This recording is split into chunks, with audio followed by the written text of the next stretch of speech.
Boys and girls, happy Monday. Today is May 18th, 2020. We are on day 6 in your packet. Today we're going to be reading one of my favorite stories, In the Garden with Dr. Carver. I know you're going to enjoy it. As we read, you're going to be doing your story map on page 36 of your packet. First, it will ask you for the setting of the story. Remember that the setting is the time and place that the story happens. Then it will ask you about the characters in the story. There are lots of characters in this story. Please make sure that you write as many down as you can. If you want to come back to the story map after and add more characters to it, you may. You can always watch this video as many times as you need to. Then you need to summarize what happens in the beginning of the story, in the middle of the story, and in the end of the story so that it makes sense. This is a little bit complicated because the story is very long. Make sure that you are summarizing in a way that makes sense for someone who has not read the story before. If you have any questions, reach out to your teachers. We are happy to help. Let's get started reading. In the Garden with Dr. Carver, written by Susan Gribsey. Pictures by Nicole Tagdell.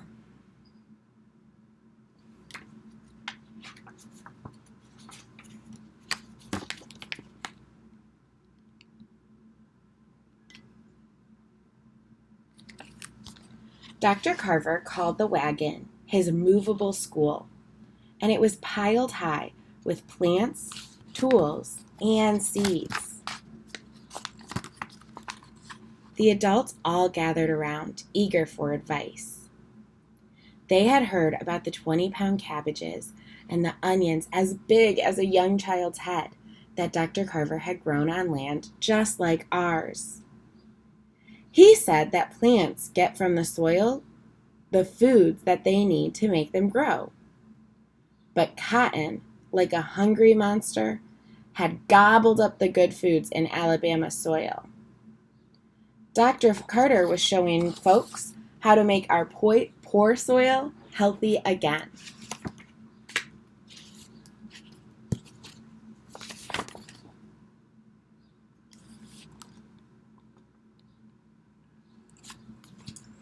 He was even teaching people how to turn simple foods like peanuts and sweet potatoes into luxuries like coffee, butter, and sugar.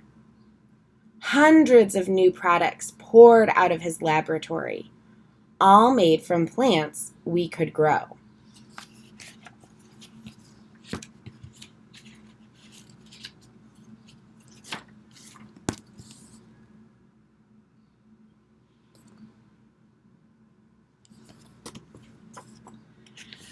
But for me, the best part of Dr. Carver's visit was that he agreed to stay through Monday to help us with the garden at our school.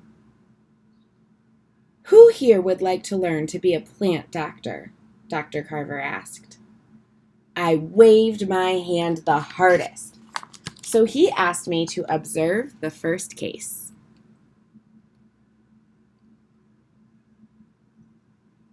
So, Dr. Sally, he said, why do you think that this rose bush is looking so weak when her cousins by the fence are covered in beautiful red roses?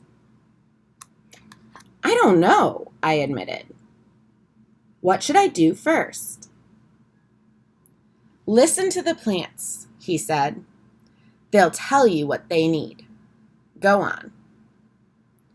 I thought about what Dr. Carver meant. Maybe it was like listening to the wind and watching the sky to tell the weather. So Sally is learning from Dr. Carver.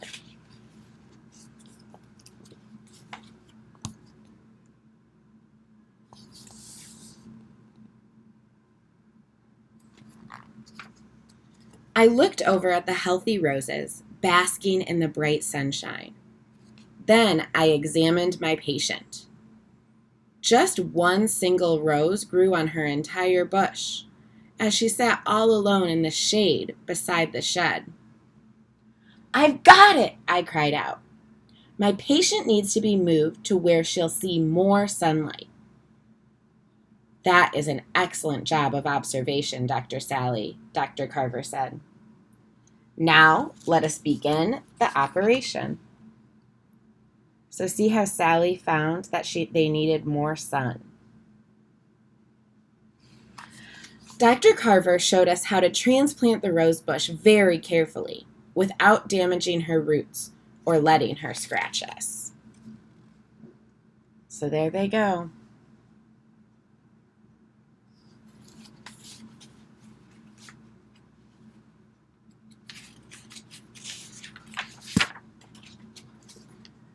"When I was a boy," said Dr. Carver, "drawing and plants were my two passions.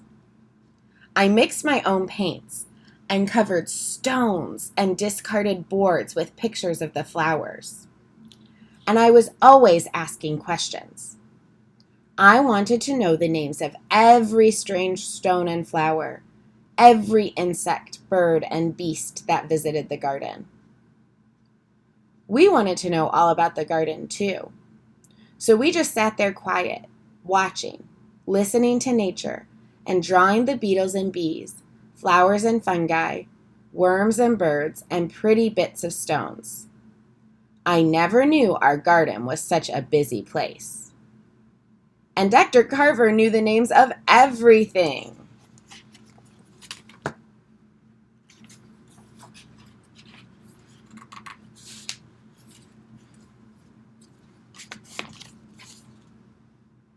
My brother Ben found a big web stretched out like a fishing net spun of finest lace.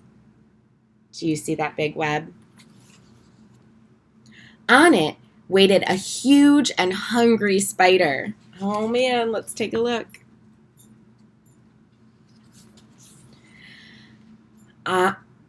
Ben raised a stick, ready to kill it, when Dr. Carver stopped him. "That spider is helping your garden," explained Dr. Carver, "by eating up the creatures that want to eat your plants. Before you change or destroy something, you need to understand why it exists and its relationship with the rest of nature.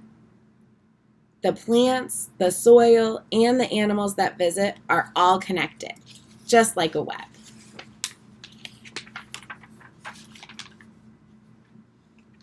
In every single flower bed, dandelions head up. Excuse me. In every single flower bed, dandelions held up their sunny yellow heads. "Who planted all of these?" Lucy asked. "That would be Old Man Wind," chuckled Dr. Carver.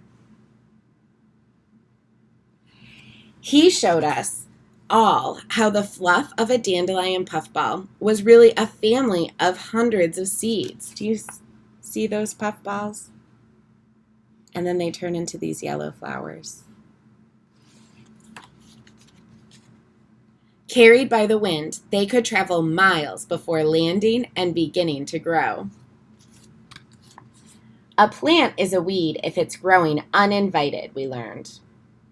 Those greedy dandelions were taking food, light, and water from the flowers that our teacher, Miss Simpson, had planted.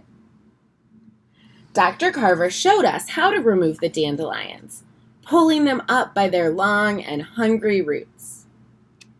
We saved their youngest leaves for our lunchtime salad. Dr. Carver said we could eat all the fruits and vegetables that we could.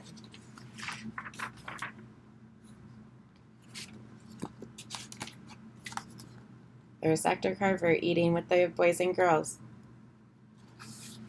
By then, we were as hungry as a pack of wild dandelions. Miss Simpson and the older students had cooked a delicious spread of picnic food using recipes invented by Dr. Carver. After every bit was gobbled up, they told us what we'd eaten. Sweet potato flour bread, chicken made from peanuts, and a salad of strange wild weeds. And for dessert, peanut ice cream and cake. How does Sally feel about that? Can you tell from the picture?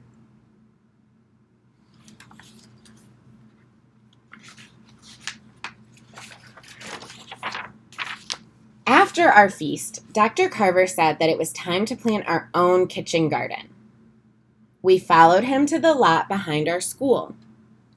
"This spot is no good," Emmett said. "It's sunny, but the soil is rock hard. See, it won't budge." "He's right," I said. "Nothing ever grows out here, not even weeds. And nothing ever will, unless we improve this worn-out land," said Dr. Carver. "Plants, like people, need nutritious food to help them grow." So Dr. Carver is not going to give up. Dr. Carver took us to a patch of forest near our school. We scooped up buckets of rich and leafy loam. While we worked, he explained how rotting plants were full of good things to feed healthy plants. Leaf, mulch, swamp, and muck, and the decaying roots of peanuts, peas, and beans will all enrich the soil, he said. "You can make your own fertilizer, too. I'll leave Miss Simpson my recipe for compost." Do you remember compost from our plants days with the garbology? "Paper shreds, vegetable scraps, anything that breaks down quickly will put nutrients back into the soil. So much of what people waste can be put to good use."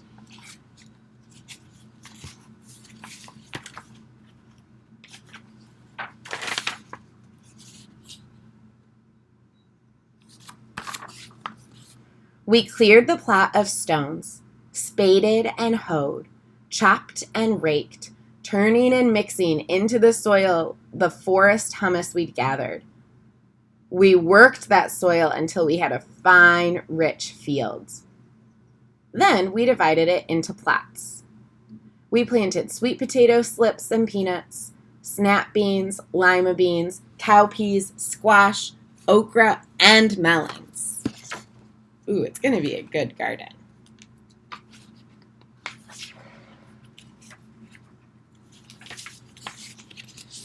Dr. Carver asked us to show him the nearest dump. We found wood scraps to use for our plant markers and a raggedy-headed mop to make a tall scarecrow. When Clarence grumbled about picking through the dump, Dr. Carver showed us how he made test tube, lamps, and all sorts of tools for his laboratory from the reused treasures of just such a dump.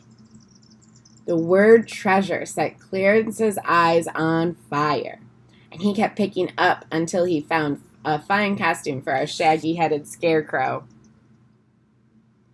Back at school, we used milk paint to label our garden signs so that we'd remember what we'd planted and where.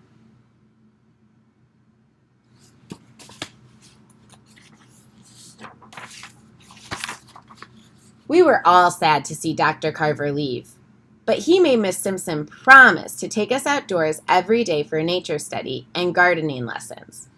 And he gave her papers he'd written to use as our school guides. And we promised Dr. Carver that we wouldn't eat wild weeds, as some can be very poisonous, until our teacher taught us which ones were safe.